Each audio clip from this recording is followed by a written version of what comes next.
ડિંડોલી વિસ્તારમાંથી ચોરી થયેલ 3 વ્હીલર ટેમ્પો તેમજ ઓટો રિક્ષા સહિત ₹1,10,000ના મુદ્દામાલ સાથે ગણતરીના દિવસોમાં 3 આરોપીઓને ઝડપી પાડી વાહન ચોરીના 2 ગુના ડિટેક્ટ કરતી ડિંડોલી પોલીસ સ્ટેશનની સર્વેલન્સ ટીમ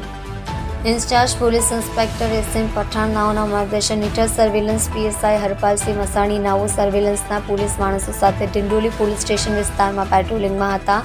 દરમિયાન હેડ કોન્સ્ટેબલ રજનીશ કિશનભાઈ તથા હેડ કોન્સ્ટેબલ દીપક તાપી રામ નાઓને ચોક્કસ બાતમી હકીકત મળી કે 2 દિવસ પહેલા ડિંડોલી વિસ્તારમાંથી રાત્રિના સમયે 3 વ્હીલર ટેમ્પોને ઓટો રિક્ષાની ચોરી કરનાર 3 ઇસમો લક્ષ્મણ કોરી, ધીરજ ચૌહાણ તથા આશિષ નિષાદ ચોરી કરેલ 3 વ્હીલ ટેમ્પો તથા ઓટો રિક્ષા સાથે મધુરમ સર્કલથી ભેસ્તાન આવાસ તરફ જતા રોડ ઉપર ઊભા છે. જે બાતમી હકીકતની ખરાઈ કરી બાતમી હકીકતવાળી જગ્યાએ જઈ આરોપીઓ લક્ષ્મણ કોરી, ધીરજ ચૌહાણ અને આશિષ નિષાદની ચોરીની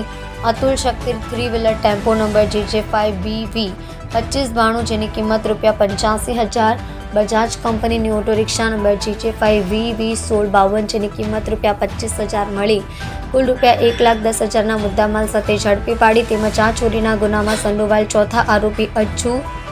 રહેવાસી ડિંડોલી સુરતને વોન્ટેડ જાહેર કરી ડિંડોલી પોલીસ સ્ટેશનના ટેમ્પો ચોરી બાબતે પાર્ટ A 2024 IPC કલમ 379 મુજબ તથા ઓટો રિક્ષા ચોરી બાબતે પાર્ટ A 2024 IPC કલમ 379 મુજબના 2 ગુના ડિટેક્ટ કરી પ્રશંસનીય કામગીરી કરી છે. જો રાજેશ મંગલે સાથે સુરત એક્સપ્રેસ ન્યૂઝ ચેનલ.